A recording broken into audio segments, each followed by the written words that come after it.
नेपाली जनताको लोकप्रिय पार्टी हाम्रो गौरवशाली पार्टी नेकपा एमालेको ढकारी गाउँपालिका कमिटीको दोस्रो गाउँपालिका अधिवेशन उद्घाटन समारोहका अध्यक्षज्यू, आज यस अधिवेशनका प्रमुख अतिथि हाम्रो पार्टी नेकपा एमालेका केन्द्रीय कमिटी सदस्य, अछाम निर्वाचन क्षेत्र नम्बर 2 का इन्चार्ज पूर्व माननीय कमरेड, हाम्रो पार्टी नेकपा एमाले सुदूरपश्चिम प्रदेशका सदस्य कमरेड, हाम्रो गौरवशाली पार्टी नेकपा एमाले अछाम जिल्लाका जिल्ला अध्यक्ष कमरेड, हाम्रो पार्टी नेकपा एमाले अछाम जिल्लाका निवर्तमान अध्यक्ष कमरेड, हाम्रो पार्टी नेकपा एमाले जिल्ला कमिटीका उपसचिव लगायत सम्पूर्ण मेरा सहयोगका कमरेडहरू, नेकपा एमाले सुदूरपश्चिम प्रदेश सल्लाहकार कमिटीका सदस्य कमरेड, हाम्रो पार्टी नेकपा एमालेका पूर्व अछाम जिल्ला कमिटीका सदस्य कमरेडहरू, हाम्रो पार्टी नेकपा एमालेका सम्पूर्ण जनवर्गीय संगठनका केन्द्रदेखि पालिकासम्मका नेता साथीहरू, नेकपा एमाले ढकारी गाउँपालिकाको दोस्रो गाउँपालिका अधिवेशनलाई भव्य रूपमा सम्पन्न पार्नका निमित्त ढकारी गाउँपालिकाका 1 देखि 8 वडाबाट पाल्नुभएका प्रतिनिधि, आदरणीय दाजुभाइ दिदीबहिनीहरू र हाम्रो पार्टी नेकपा एमालेलाई भव्य बाजा गाजाका साथमा हाम्रो अधिवेशनलाई सफलता पार्न सहयोग गर्नुहुने बाजा गाजा टिमका साथीहरू, नेकपा एमालेका तपाईँ सम्पूर्ण र नेकपा एमालेको अधिवेशनलाई हेरिरहनु हुने तपाईँ सम्पूर्ण आदरणीय दाजुभाइ दिदीबहिनीहरूलाई अछाम जिल्ला कमिटीको तर्फबाट र मेरो व्यक्तिगत तर्फबाट हार्दिक अभिवादन लाल सलाम टर्काउन चाहन्छौँ। सर्वप्रथम हाम्रो पालिकाको दोस्रो पालिका अधिवेशन भव्य र सभ्य सफलताको शुभकामना व्यक्त गर्न चाहन्छौँ र यो पालिकाको बन्द सत्रबाट ढकारी गाउँपालिकाको तमाम विकास निर्माणमा र तमाम पछाडि परेका दाजुभाइ दिदीबहिनीहरूको प्रतिनिधित्व हुने खालको हामीले कमिटी निर्माण हुनेछ भन्ने तपाईहरूको बीचमा कामना व्यक्त गर्न चाहन्छौँ। त्यसका साथसाथै यो हाम्रो अहिले यो खुल्ला मञ्च बनिरहेको छ।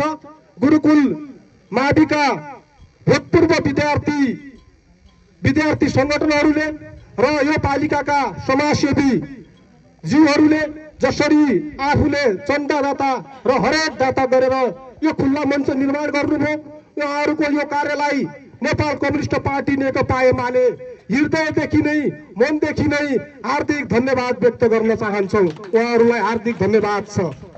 आदरणीय आमा बुवा दाजुभाइ दिदीबहिनीहरू, नेकपा एमाले यस्तो परिस्थितिमा हामीले अधिवेशन सम्पन्न गरेका छौँ। अछाम जिल्लाको 9 जिल्ला अधिवेशन सम्पन्न गरिसकेभन्दा पछाडि हामीले अछाम जिल्लाका सबै पालिकाहरूको अधिवेशनहरू हामीले अगाडि बढायौँ। 27 गतेबाट सबै पालिकाका अधिवेशनहरू सम्पन्न भइसके। आज 31 गते ढकारी गाउँपालिका र रामारसन गाउँपालिकामा हाम्रो अधिवेशनहरू भइरहेका छन्। हामीले भर्खरै 9 जिल्ला अधिवेशन सम्पन्न गर्यौं, जसको नेतृत्व हाम्रो पार्टीका नेता पुरानै नेता शिवप्रसाद उपाध्यायको नेतृत्वमा हामी जिल्ला कमिटीको टिममा छौँ। हामी मोती कुरा तपाईहरुको बीचमा किन भनिराखेका भने हाम्रो जिल्ला कमिटीमा युवाको साथमा अनुभवी नेतृत्व छ। हामी तपाईहरु त्यो मानेमा ढुक्क रहनुस्। त्यसैमा फेरि किन जोडिराखेको भने नेकपा एमालेको अधिवेशनलाई लिएर विभिन्न कोणबाट एमालेको अहित चाहनेहरू, एमालेलाई कमजोर पार्न खोजिरहेनेहरूले यिनीहरूको लडाई झगडा भइदिएको भए हुन्थ्यो, यिनीहरूको वाद विवाद भइदिएको भए हुन्थ्यो भनेर ठाउँ ठाउँबाट हेरिराखेका थिए, होटलमा बुकिङ गरिराखेका थिए, दारू पार्टी गरिराखेका थिए। तर हाम्रो अछामका एमालेका आदरणीय नेताजीहरूलाई, त्यस्ता व्यक्तिहरूलाई एकताबद्ध एमालेको सन्देश, नेकपा एमाले एकताबद्ध छ भनेर सन्देश दिइदिनु भयो। त्यसको लागि हाम्रो पार्टीका नेता कमरेडहरूलाई पनि हार्दिक धन्यवाद व्यक्त गर्न चाहन्छौँ। म यो कुरा तपाईहरुको बीचमा किन जोडिराखेका भने ढकारी गाउँपालिका हिजो पार्टी विभाजनको बेला पनि विशिष्ट परिस्थितिमा नै थियो, अहिले पनि नेकपा एमाले विशिष्ट परिस्थितिमै छ। ढकारी गाउँपालिकामा नेकपा एमाले जसरी नेकपा एमालेले खुशी नेपाली र समृद्धि नेपालको राष्ट्रिय आकांक्षालाई अगाडि बढाइराखेको छ, नेकपा एमालेले यो मुलुकलाई बनाउने सपना बनाइराख्छ। नेकपा एमाले ढकारी गाउँपालिकाको समृद्धिका लागि, ढकारी गाउँपालिकाको विकासका लागि जति बेला नेकपा एमाले निर्वाचित भएर जान्छ, नेकपा एमालेका सांसद हुन्छन्, त्यतिखेर ढकारीको विषयमा धेरै चिन्ता नेकपा एमाले बुझेको हुन्छ। ढकारी गाउँपालिकाको समग्र गाउँपालिकाको विकास निर्माणका लागि नेकपा एमाले चाहे त्यो बिनी बलत्ताको बाटो किन्नुहोस्, चाहे बन्दै गरेको 10 बेडको हस्पिटलको कुरा किन्नुहोस्, चाहे शैक्षिक सुधार कार्यक्रम मार्फत विद्यालयका भवनहरू किन्नुहोस्, नेकपा एमालेको अगुवाईमा बनेका हुन्। नेकपा एमाले खड्को छाना मुक्त कार्यक्रम सञ्चालन गरिराखेकै थियो। विगतमा नेकपा एमालेको सरकार भएको बेला बीचमा नेकपा एमालेको सरकार ढालियो। नेकपा एमाले त्यति मात्र होइन, पछाडि परिएका दाजुभाइ दिदीबहिनीहरूलाई सोलर वितरणको कार्यक्रम अगाडि बढाएको थियो। नेकपा एमाले सामाजिक सुरक्षा भत्ता 5000 पुर्याउँछु भनेर जनताको बीचमा वाचा गरेको थियो। 4000 पुर्याउने पनि नेकपा एमाले नै थियो। नेकपा एमाले छोटा छोटा बाटा चिसापानीदेखि अछामसम्म जोड्ने बाटाहरू अगाडि बढाइराखेको थियो, बन्दैछ। अहिले हामी 1-आधा घण्टामा बढ्दैछौँ। नेकपा एमाले हरेक हिसाबमा एउटा एमबीबीएस डाक्टर एउटा पालिकामा व्यवस्थापन गर्नुपर्छ भनेर नेकपा एमालेका अध्यक्ष केपी शर्मा ओलीले हाम्रो अछाम क्षेत्र नम्बर 2 को माननीय कमरेड टेके बहादुर बोगटीले अछाम जिल्लाको समृद्धिका लागि र अछाम जिल्लाको विकास निर्माणका लागि यो सरकार अगाडि बढिराखेको थियो। त्यति मात्र होइन, प्रधानमन्त्री स्वरोजगार कार्यक्रम जो 100 दिन नेकपा एमाले नीति लागू गर्यो आदरणीय दाजुभाइ दिदीबहिनीहरू। तर केन्द्रमा नेकपा एमालेको नीतिले देश चल्यो। नेकपा एमालेका कारणले गर्दा अहिले हाम्रा सुत्केरी महिला दिदीबहिनीहरूले निशुल्क सुत्केरी हवाई सेवा लिइन्। सुत्केरी बेता लागिसकेपछि महिला दिदीबहिनीहरूको अकालमा ज्यान जान्छ भनेर नेकपा एमाले र नेकपा एमालेको तर्फबाट बनेकी सम्माननीय राष्ट्रपति विद्यादेवी भण्डारीले कार्यक्रम लागू गरिन्। धेरै महिला दिदीबहिनीहरूको उद्धार भयो। त्यो नेकपा एमाले गरेको थियो। विडम्बना भन्नुपर्छ, देश नेकपा एमालेको नीतिमा अगाडि बढेको छ। हाम्रो ढकारी गाउँपालिका नेकपा एमाले नेतृत्व गर्ने अवसर पाएको छैन। नेकपा एमाले गरेको विकास जनताको बीचमा लिन सकेको छैन। किन छैन भने हामीले विगतका 2टा निर्वाचन स्थानीय सरकार नेकपा एमालेको बनाउन सक्यौन। पहिलो निर्वाचन पनि बनाउन सक्यौन। दोस्रो निर्वाचन त एमालेलाई घेराबन्दी पार्ने, एमालेलाई समाप्त पार्छु भन्ने, नेकपा एमालेको खुन चुसेर डल्ला बनेका ती किन्नाहरूका कारणले गर्दा नेकपा एमाले दोस्रो निर्वाचन गुमाउनु पर्यो। आज त्यो फाइदा कसलाई भयो? न त एमालेबाट झरेका ती किन्नाहरूलाई भयो, न त नेकपा एमालेलाई भयो। त्यो फाइदा हेका नेपाली कांग्रेसलाई भयो। त्यो कुरा हाम्रा दाजुभाइहरूले बुझ्नु भएन। त्यसको नायक, त्यसको कमान्डर बनेको उहिलेका नेकपा एमालेका उपाध्यक्ष, देशको उप प्रधानमन्त्री नेकपा एमाले बनाइसकेका व्यक्ति कमरेड भीमराव हुन्। नेकपा एमालेलाई चुस्नुभयो, नेकपा एमाले खुन चुस्नुभयो, अगाउनुभयो, झर्नुभयो। तर नेकपा एमालेलाई पछि कमजोर पार्ने हरेक बहानाहरू लछाड्नुभयो। हामीलाई पनि कतिपय स्थानीय साथीहरूलाई समाजवादी बन्नुपर्छ, केपी ओलीले प्रतिगमन गर्यो भनेर धेरै ठाउँमा हाम्रा पार्टीका साथीहरूलाई फुटाउनु भयो।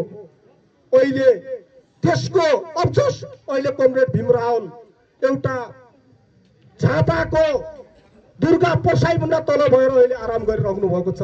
किनभने नेकपा एमाले उनलाई देशको उप प्रधानमन्त्री बनायो, पार्टीको उपाध्यक्ष बनायो। अन्ततः नेकपा एमालेलाई खरानी फाल्न खोज्नुभयो आदरणीय दाजुभाइ दिदीबहिनीहरू। त्यति मात्र होइन, नेकपा एमाले राम्रो काम गर्दा गर्दै नेपालका प्रतिगामी शक्तिहरूले, विदेशी शक्तिहरूले, विदेशी दलालहरूले यो मुलुकमा केपी ओली र नेकपा एमाले मात्र रहन्छ, नेकपा एमालेको नेता राजनेता केपी ओली मात्र रहन्छ भनेर हरेक बहाना बनाएर नेकपा एमालेलाई अध्यादेश मार्फत पार्टी फुटाइयो। त्यो संविधान विरोधी थियो। तर नेकपा एमाले 20% झाडेर पार्टी विभाजन गरियो। नेकपा एमालेमा रजाई गरेका माधव नेपाल र झल्ला जस्ता दलालहरूले गर्दा हाम्रो पार्टी विभाजन हुन पुग्यो। त्यतिले मात्र पुगेन, पार्टी विभाजन गरिसके भन्दा पछाडि अब एमालेलाई यो देशबाट निकाला गर्नुपर्छ भनेर 7-7वटा पार्टी मिलेर नेकपा एमालेका विरुद्धमा गठबन्धन गरियो। गठबन्धन गरेर पनि केही भएन। नेकपा एमाले नेपाली जनताको आशीर्वादले, नेपाली जनताको मनमुटुमा बस्न सफल भएको कारणले, नेपालको समृद्धि र नेपाल विकास निर्माणको अगुवाई गरेको पार्टी भएको कारणले गर्दा नेकपा एमालेको विजयलाई कसैले रोक्न सकेन। नेपाली जनताले यो मुलुकको समानुपातिकमा देशको पहिलो पार्टी बनाउनु भयो। त्यसपछि नेकपा एमालेसँग डराउनु भयो, भन्नुभयो हिजो तपाईलाई प्रतिगमनको नाउँमा हामीले चाहिँ समाप्त पार्न खोज्यौं, हिजो तपाईँ हामीले समाप्त पार्न खोज्यौं, अब तपाईँ बिना एमाले चल्दैन भनेर काङ्ग्रेसीहरूले। फेरि तपाईँ मुलुकको प्रधानमन्त्री बनिदिनुहोस्, केपी ओली बनिदिनुहोस्, तपाईँसँग भिजन छ, नीति छ भनेर अहिले नेकपा एमालेको पछाडि पछाडि काङ्ग्रेस बढिराखेको छ। पहिला एमालेलाई समाप्त पार्न खोजियो, त्यतिले सकिएन, गठबन्धन गरियो, त्यतिले सकिएन। अब त्यसभन्दा पछि नेकपा एमालेको पक्षमा आउनुपर्ने आवश्यकता देखिएको छ। आदरणीय दाजुभाइ दिदीबहिनीहरू, जति एमाले राम्रो काम गर्दै अगाडि बढ्छ उति नै घेराबन्दीको सामना गरेको छ। एमाले जब राम्रो काम गर्न खोज्यो कि दुनियाँ दलका घेराबन्दीहरूलाई तोड्दै फोड्दै नेकपा एमाले अगाडि बढेको छ। नेकपा एमाले कुनै दलाल तानाशाह कमिसन खोरहरूको पार्टी होइन। तपाईँहरू राजनीति गर्ने तुलनामा पनि गर्नुहोस्, ढकारीका सबै पार्टीका साथीभाइहरूलाई चुनौती पनि दिन चाहन्छौँ। तपाईँहरू कति सच्चा हुनुहुन्छ? तपाईँहरू यदि सच्चा हुनुहुन्छ कि हुनुहुन्न, छाती खोलेर गर्नुहोस्। नेकपा कुनै पार्टीको नेता बन्ने अनि दुनियाँभरिलाई ठग्ने, कमिसनका कुरा गर्ने अनि सारा चिज गर्ने, भ्रष्टाचार गर्ने यो राजनीति गर्ने व्यक्तिहरूलाई पनि अब ढकारीवासीले पहिचान गर्नै पर्दछ। हामी धेरै ठाउँमा भन्ने गर्छौँ नेपाली काङ्ग्रेस एउटै, नेकपा एमाले एउटै, सबै राजनीति पार्टी एउटै हुन् भनेर भन्दै गर्दा त्यो कुरा के सुहाउँछ र कमरेडहरू? जब नेकपा एमाले सरकारमा जान्छ, बुढाबुढीहरूलाई भत्ता लागू गर्ने बेला नेपाली काङ्ग्रेसले 60 वर्षभन्दा माथिका बुढालाई एक कम्युनिस्टले जित्यो भने मारिदिन्छ भनेको कुरा घाम जस्तै ताजै छ। श्रीमान मरेपछि श्रीमतीलाई उसै खाटलमा जलाइदिन्छ भने नेपाली काङ्ग्रेसले लागेका नाराहरू तपाईँ पुराना मान्छेहरूको दिलमा साँची छ। यस्ता खालका कुराहरूलाई नेकपा एमाले सरकारमा गइसकेपछि बुढाबुढीलाई समान गर्छौँ, एकल महिला दिदीबहिनीलाई समान गर्छौँ। गाउँपालिका हरेक गाउँपालिकामा बजेट दिनुपर्छ भनेर नेकपा एमाले नीति ल्याएको कुरा दुनियाँलाई थाहा छ। महिलाहरूलाई हेलिकप्टरबाट उद्धार गर्ने कुरा के यो कसैलाई ढाक्नुपर्ने कुरा हो र? नेकपा एमाले गरेका कुरा प्रमाणितै छन् नि। त्यो भएका कारणले सबै पार्टीहरू एउटै होइनन्, सबै पार्टीहरू एउटै होइनन्। विकास गर्ने पार्टी, विद्यालयका भवनहरू राष्ट्रपति सुधार कार्यक्रम अन्तर्गत बनाउने पार्टी। तपाईँहरूलाई थाहै छ, हिजो एके बहादुर बोगटी सांसद हुँदा हामी जनताको बिचमा कति आयौँ, कति काम गऱ्यौँ, कति गर्न सकेनौँ, कति गर्न बाँकी थिए। हामी धेरै जसो जनताको बिचमा हाम्रो माननीय आइरहनुहुन्थ्यो, हाम्रो पार्टीको नीति हो। अहिले नेपाली काङ्ग्रेसबाट दुईजना माननीय जित्नु भएको छ, गठबन्धनको नाउँमा जित्नु भएको छ। उहाँहरू फुलमाला लाउनका लागि र फोटा खिचाउनका लागि आउनुहुन्छ र उहाँको पहलमा के भयो? कुनै एउटा काम भयो? 3 वर्ष भयो। तपाईँहरूले क्वेसन गर्नुहोस्, नेकपा एमाले जितेको बेला कतिवटा काम भए? हामीलाई क्वेसन गर्नुहोस्, हामी त्यसको जवाब दिन्छौँ। नेकपा एमालेको सांसद जितेको बेला ढकारी गाउँपालिकाको बाटाघाटाको बजेट कति हो? पुल पुलिसाको बजेट कति हो? यो कुरा तपाईँहरूलाई थाहा छ। अहिलेको बजेट कति हो? अहिलेका सांसदले कति गरे? यो कुराको हिसाब किताब तपाईँहरूलाई थाहा नै छ। यो कुरा तपाईँहरूले बुझ्नुपर्ने आवश्यक देखिएको छ। यो नेकपा एमाले अहिले ढकारीमा तपाईँहरूलाई अब धेरै वक्ताहरू हुनुहुन्छ। हामी विकास निर्माणमा पनि अब्बल छौँ, हामी इमान्दार छौँ, हामी नैतिकवान छौँ। त्यो उसको भोलिको भविष्यले देखाओला। यो कुरा तपाईँहरूको बिचमा राख्न चाहन्छौँ। अब तपाईँहरूको बिचमा हामीले अस्ति भर्खरै जिल्ला अधिवेशन सम्पन्न गरेका छौँ। हामीले अछाम जिल्लाबाट धेरै साथीहरू जिल्ला कमिटीमा जाने योग्य हुनुहुन्थ्यो, उहाँहरूलाई लिन सकिया छैन, उहाँहरूलाई जिम्मेवारी दिन सकिएको छैन। अब व्यवस्थित रूपमा अछाम जिल्लाको बैठक राखेर कुन कुन साथीहरूलाई कहाँ लिने र कुन कुन साथीको जिम्मेवारी के हो भनेर तपाईँ सबै कमिटीहरूलाई पार्टीकोले जिम्मेवारी दिनेछ। त्यसै ढङ्गबाट यो पालिका अधिवेशनमा म तपाईँहरूको बिचमा उद्घोष गर्न चाहन्छौँ। फेरि पनि एमालेमा ढकारीमा घेराबन्दी छ। यो घेराबन्दी तोड्नका लागि नेकपा एमाले सरकारमा भएको बेला गरेका राम्रा कामको प्रचारका लागि नेकपा एमाले जसरी हामी जिल्ला अधिवेशनमा अस्ति देखाइदियौँ नि, अन्त पालिकामा 10औं पदाधिकारी भन्थे, कोही सचिव भन्थे, कोही उपसचिव भन्थे। ढकारी गाउँपालिका नेकपा एमाले एकल पदाधिकारीका लागि सिफारिस गर्यो। हाम्रो त्यो एकताले गर्दा अहिले नेकपा एमाले ढकारीमा पदाधिकारी हामीले प्राप्त गरेका छौँ। अब त्यो पार्टीभित्रको कुरा भयो कमरेडहरू। अब हामीले चुनाव लड्नुपर्ने प्रतिपक्षसँग छ। प्रतिपक्षलाई जित्नका लागि ढकारीका गाउँ विकास र समृद्धि बनाउनका लागि ढकारी वासी आदरणीय आमा बुवा दाजुभाइको सुख दुःखको साथी बन्नका लागि एकचोटि नेकपा एमालेको सरकार हेर्नुहोस् भनेर हामीले जनतासँग जानुपर्नेछ। हामी जनतालाई गाली गलौज गर्नेवाला छैनौँ भोट दिए बापत। हामी एम्बुलेन्स नभएर बाटैमा सुत्केरी महिलाको हत्या हुन दिनेवाला छैनौँ। यो कुरा तपाईँहरूको बिचमा राख्न चाहन्छौँ। हामी जनतालाई गाली गर्नेवाला छैनौँ। यस्तो खालको तपाईँहरू सरकार निर्माण गर्नुपर्ने छ। त्यो भएका कारणले थुप्रैजना साथीहरू पालिकाको नेतृत्व लिन तयार हुनुहुन्छ। तपाईहरु सबै योग्य हुनुहुन्छ। तपाईहरु एक मन एक ढिकाका साथ सबैभन्दा अगाडि ढकारी गाउँपालिकामा सहमति गर्यो। सबैभन्दा लास्ट अधिवेशन भयो। सबैभन्दा फर्स्टमा ढकारीले पालिकामा सहमतिका आधारमा पालिका कमिटीका अध्यक्ष उपाध्यक्ष उपसचिव निर्माण गर्यो र पालिका कमिटी निर्माण गर्यो भन्ने सन्देश हाम्रो पार्टी नेकपा एमाले अछामलाई दिनुहुनेछ भन्ने विश्वासका साथमा मेरो शुभकामना मन्तव्य यही अन्त्य गर्दछौँ। धन्यवाद। लाल सलाम।